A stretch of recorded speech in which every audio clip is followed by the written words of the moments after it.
I'm delighted to talk about postcolonial exegesis, a perspective interpretation, or bias hermeneutics. I'm excited to listen to a number of very powerful and creative voices from today morning, like Jeremy, Amijil, and a couple of others. However, since the topic deals with institutions, biblical academies, and the production of literature, I would like to make a survey and then move forward to show new directions in terms of biblical studies in this field.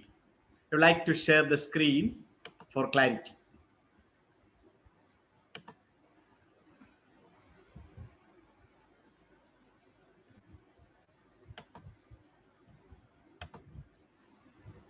Is it readable? Yes. Here is the irony. The people who make it into the list of heroes are usually the people at whom contemporaries raised their eyebrows, says Tom Wright. I asked myself when Dr. Matthew Robinson asked me to present a paper in this category, what's my qualification? Then I was thinking of a couple of moments of rejection, recognition, denial of space, inclusion, voiceless moments, and so on during my 3-decade-long academic journey. Yes, it's not an easy journey to embrace some of those institutions with authority and power in terms of dictating the agenda for biblical exegesis. Today morning, Radish raised some questions, and Jeremy's paper on scholarly homes again shedding some light in terms of understanding the space for exegesis.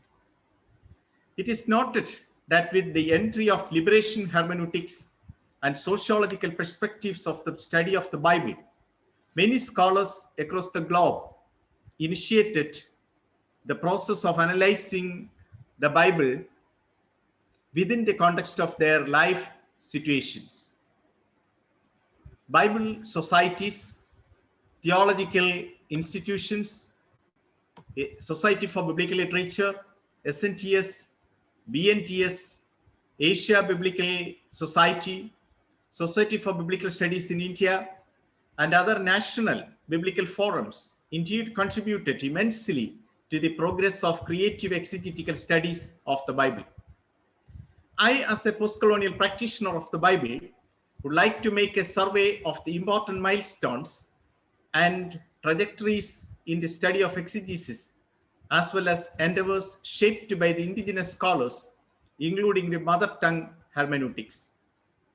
I will also look at the possibility of addressing emerging indigenous religious identities and their quest and passion for reading the Bible within the cultures and social relations. It is significant to state that more or less all the scholars systematically use the historical critical methods and literary methods as a creative and strong foundation to build up the contextual exegesis.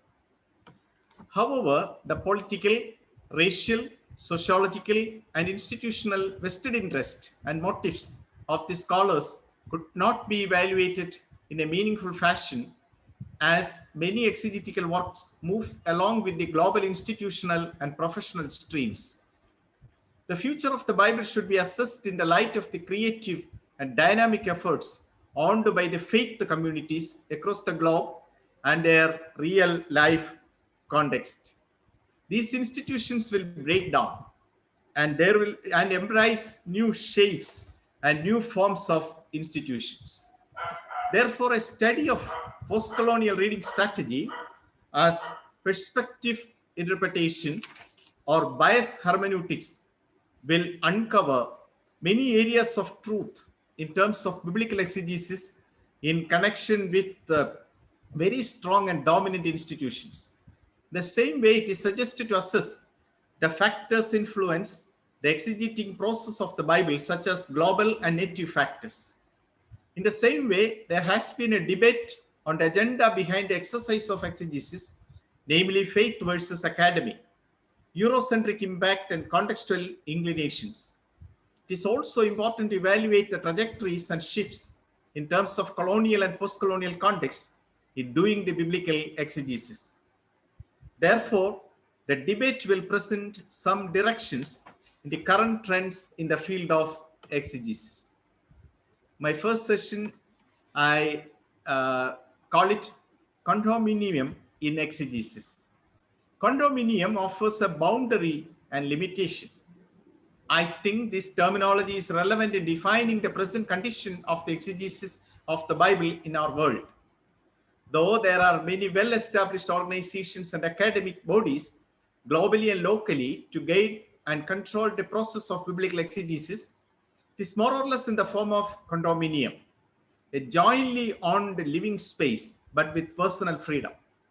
The condominium in exegesis is conditioned by knowledge and faith, or academy and church. Though this dichotomy is unnecessary and illegitimate, many are trapped to follow the polarity. Alice Beck in 1994 published a brilliant article entitled Slipping Across the Borders, the Bible and Popular Culture, demonstrating the fact that new methods of literary and cultural interpretation will be necessary, require those of us who study the cultures and ancient circum-Mediterranean world.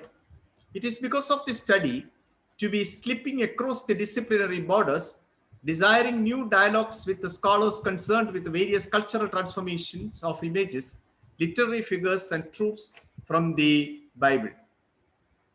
Elizabeth Newman, in her 1996 article, Beyond Faith versus Knowledge, Religious Commitment in the Academy, clearly argues that the ultimate purpose of exegesis and critical study is to enhance and strengthen the Christian faith.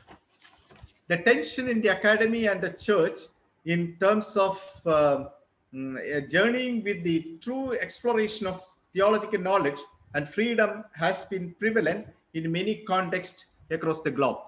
Since my attempt is to evaluate the role of academies and scholarly bodies in promoting the agenda and purpose of biblical interpretation, it should honestly highlight some of these areas of conflict and friction. Philosophers and theologians such as Immanuel Kant perhaps pointed out this in a plain manner. He says, I have found it necessary to deny knowledge of God, freedom, and immortality in order to find a place of faith. This may be an exaggeration. However, there are many misunderstandings and misappropriations in the field, as there have been failures in understanding the real goal of biblical exegesis. There are a number of endeavors to understand the religious identity of academies and institutions in terms of exposing their original vision in biblical exegesis. It is not my intention to make a survey of Protestant, charismatic, and Catholic identities and their roles in promoting their own agenda of biblical exegesis, but I would like to present the case in a broader manner to propose a viable pattern for our contemporary situation without categorizing the grades in doing exegesis. Newman argues, in this essay, I argue that the central challenge concerning faith and knowledge in the academy is not how we can bring faith and knowledge into relation with each other, but rather with commitments and faith in fact shape our quest for knowledge. What modes of inquiry are valued? What kinds of knowledge are cherished? Unquote. It is remarkable to note that current debate on the theme, the university as a secular culture and role of Christian exegetical study should be redefined. Branding biblical exegesis as an exclusive study in a university setup will not help the growth of scholarly conversation in the field of biblical studies. Therefore, it is high time to identify, admit, and analyze the real issues involved in the field. Newman views this to be a conversation in terms of pluralism versus sectarian framework. However, a possible solution to this puzzle is to comprehend the emerging challenges within the religious communities in defining and redefining faith in the light of possible socio-political issues. In this regard, there should be a realistic assessment about intellectual commitment and faith. Newman proposes an alternative educational model, knowing as a kind of obedience. A new position and viewpoint should address the unfortunate anti-religious bias in the modern academy in the field of higher education, which is explicit globally. Bias does not mean that one should ignore the other streams of knowledge. However, it is a challenge to understand where one stands. In this regard, Elizabeth Ferentz's a 1988 article, The Ethics of Biblical Interpretation, Decentering Biblical Scholarship, offers outstanding insights to build up an alternative space for understanding biblical exegesis. She refers to Frank Porter's article. It says about three major trajectories. The first stage, out of which biblical scholarship had just emerged, was the stage in which the book's records are imposed upon the present as an external authority. Second stage, through which biblical scholarship was passing in 1908, was that of historical science, which brings deliverance from the dogmatic bondage and reaches us to view the past as past, biblical history like other histories, and Bible like other books. Porter envisioned a third stage at which, while the rights and achievements of historical criticism are freely accepted, the power that lives in the book is once more felt. Transcultural semantics of religious studies and biblical exegesis should be counted with the support of evidences and legitimate claims in order to arrive at possible insights of biblical studies and analysis of the text. In this connection, Fiorenza boldly presented a fourth paradigm by taking the socio-cultural context into account. She argues this fourth paradigm relies on the analytical and practical tradition of rhetoric in order to insist on the public political responsibility of biblical scholarship. It seeks to utilize both the theories of rhetoric and the rhetoric of theories in order to display how biblical texts and contemporary interpretations involve authorial aims and strategies, as well as audience and perceptions and constructions, as political and religious discursive practices. This fourth paradigm seeks to engender a self-understanding of biblical scholarship as communicative practices. I should present two examples of such attempt in locating the biblical text as perceived by Fiorenza. One, 2020 IVBS, International Voices of Biblical Studies book, Welcoming the Nations, International Socio-Rhetorical Explorations and Mapping and Engaging the Bible in Asian Culture, are two significant books demonstrating how biblical societies and organizations could promote relevant biblical interpretation and scholarship. IVBS is an initiative of SBL, and Mapping and Engaging Bible in Asian Culture is a result of Congress of Society of Asian Biblical Studies in 2008. There have been many similar endeavors across the globe in terms of understanding the task of exegesis by taking the cultures and contextual challenges into account. Since this is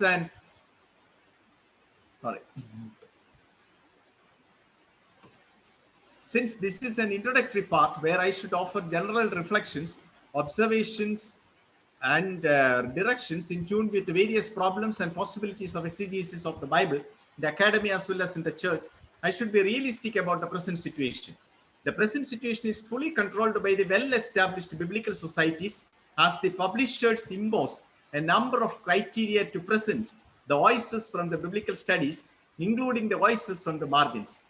Any voice which could not meet the so-called benchmark will be excluded from the document, thus will become ignored or forgotten. Therefore, it is important to monitor the founding principles and functions of scholarly biblical bodies, such as that bodies should not become hegemonic in nature by sidelining the voices from the margins. At the same time, the living situations of the people of God should be understood in a true fashion for doing a meaningful exegesis.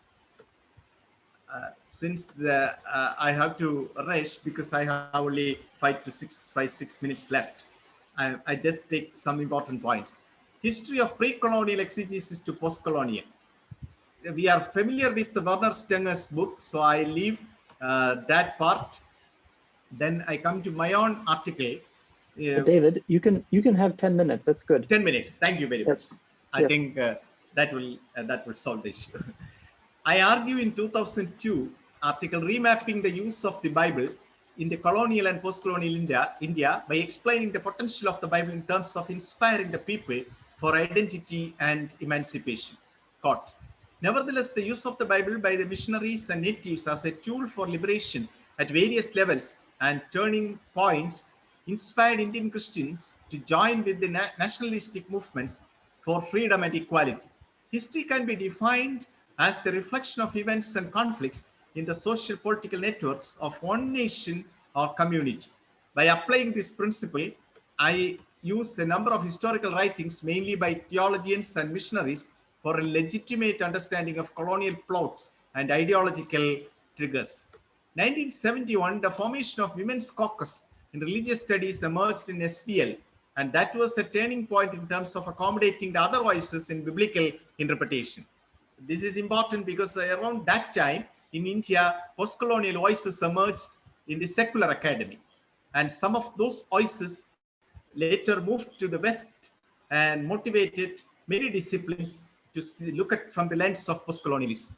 Now, SPL has a wide range of scholarly and contextual outfits and innovative programs to promote biblical exegesis from various contexts such as International Voices of Biblical Studies, International Cooperative Initiative, and so on. I am privileged to represent my region in both committees. This is very significant, as Fiorenza explained. Interpretative communities such as SPL are not just scholarly investigative communities, but also authoritative communities. They possess the power to ostracize or to embrace, to foster or to restrict membership, to recognize and to define what true scholarship entails. In India, the contributions and impact of Bangalore Theological Forum, 1967, a journal published by United Theological College, Bangalore should be noted carefully as it could promote a number of hermeneutical streams. Kaholi Simomi and Rohan Gideon evaluated the shifts and stated, I was one of the former editors of Bangalore Theological Forum. A major shift in theological analytical tool could be observed since the year 2000 with the introduction of postcolonial hermeneutics in Indian theology. A strong postcolonial swing during the years 2005-2006 and later on took nuanced forms through postcolonial feminism, postcolonial biblical hermeneutics, ecofeminism, Dalit, and tribal theologies. 70s and 80s, there were significant seminars and publications evaluating the impact of nationalism, liberation theology, indigenization, and cultural hybridity in Indian context. The 1981 theological publications in India published a remarkable volume entitled Theologizing in India. In the same way, Society of Biblical Studies in India, SBSI, regularly had biennial meetings since 1962 and published a number of books and articles offering new perspectives and directions in the field of biblical exegesis. It is noted that the Church of South India periodically published sermons for pastors with a substantial level of exegetical work included. Not only historical critical method, but many of the writers took the freedom to use sociological hermeneutics, political hermeneutics, eco-hermeneutics, Dalit hermeneutics, feminist hermeneutics, and so on. And 10,000s of copies are translated and circulated among the people. Therefore, this exegetical work is very important, not only in academy, but also in the church in the Indian context. I leave in next session, then go to the final session. Final session is liminal moments in exegesis, a post-colonial bias or perspective. Let me take 1 minute and share this. 2002, I presented a paper in the University of Birmingham on post-colonialism. Of course, after the presentation, some of them said, yeah, wonderful, it's a contextual work. The sarcastic comment made by some of the well-established so-called multicultural University of Birmingham scholars really hurt me. It's after all, it's a contextual thing. Then I asked Sukudaraja what it is. He said, nobody will accept post-colonial hermeneutics as the so-called classic hermeneutics. So you need to brand this as a bias, this as a perspective. So I have that struggle all these 2 decades of my academic engagement. Cultural hermeneutics is the new direction today to propose a relevant and meaningful biblical exegesis. Specifically, it should be cross-cultural hermeneutics with a specific agenda of crossing borders. 2019 Bonn seminar took substantial attention in terms of exposing this cross-cultural work. And I leave this portion. Then I go to the next. The idea of subalternity defines structural power relations within the society of migrant workers and a variety of contexts of vulnerability and being ignored communities due to their economic backwardness. Simon Samuel, a postcolonial practitioner, identified me and him as some of the earliest entrants from India into the field of postcolonial biblical interpretation. He states, I read, both the cultural and economic dominances of the cosmopolitan and the national bourgeoisie need to be brought together in order to construct an egalitarian society and economy of equals, which I believe is envisaged in what we call the biblical parlance in reign of God, the new creation and the new heaven and the new earth. It is with this agenda I embrace postcolonialism in my research and ministry, which I believe is the agenda that David too upholds as far as I understand him from his publications. Simon Samuel is also a principal of a school guiding many doctoral students. I stood for a fresh look at historiography for developing a postcolonial reading strategy which should be relevant for our context. My 2017 article, Gamma, Reformation, British Raj and Indian Church, Unattended Spaces and New Directions, offers some insights in this direction. It states, in order to arrive at a proper conclusion of historical analysis, it is significant to push the debate to the forefront of postcolonial horizon of discourse. When I say postcolonial horizon of discourse, a question of historiography is of paramount significance. Then again, a quotation from Fiorenza, I leave. Then I move to the last part by Musa Dube. In this connection, Musa Dube and Johannes Stibert edited a brilliant collection of essays in 2020 entitled The Bible, Centers and Margins, Dialogue between Postcolonial African and British Biblical Scholars. It is particularly significant as Dube talks about border crossing in diasporic academic space. The same challenge was posed by Edward Said in 1992 in his book Culture and Imperialism. Noam Chomsky, by evaluating Said, states Edward Said helps us to understand what we are and what we must do if we are to aspire to be moral agents, not servants of power. Then again, a scholar from India, a diaspora scholar now settled in US, D.N. Premnath, sharing the same view of border crossing. The act of border crossing opens up new locations for conversations and new alliances.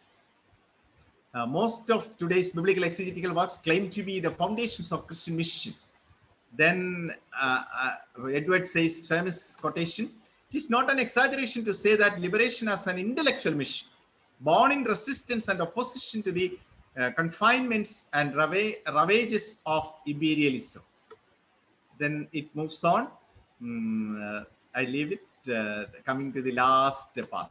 Therefore, a cultural exegetical pattern is absolutely necessary to understand the contemporary framework of society and text in terms of signifying the religious message. Susan Henking, in her 2004 review article, Religion, Religious Studies and Higher Education in the 21st Century, stands for understanding education was part and parcel of wider and cultural transformation. In Indian context, this is addressed carefully and systematically by political exegesis. A postcolonial biblical exegesis will necessarily promote a mother tongue hermeneutics which should prepare ground for fresh look at the Bible. It is a scholarly engagement of the indigenous language translations of the Bible in order to understand what they say and mean to the readers. Conclusion. A postcolonial hermeneutics is a formal academic context. In a formal academic context, is perceived to be a contextual perspective which will clearly promote the struggles and aspirations of the people on the edges. The Bible should remain as a tool of emancipation with its potential to liberate the people of the margins from their bondages. Thus, a postcolonial hermeneutics should not be viewed as a simple bias based on history, but a perspective offering new and insightful directions to do biblical exegesis in a true fashion. Thank you for your patient listening. Thank you very much.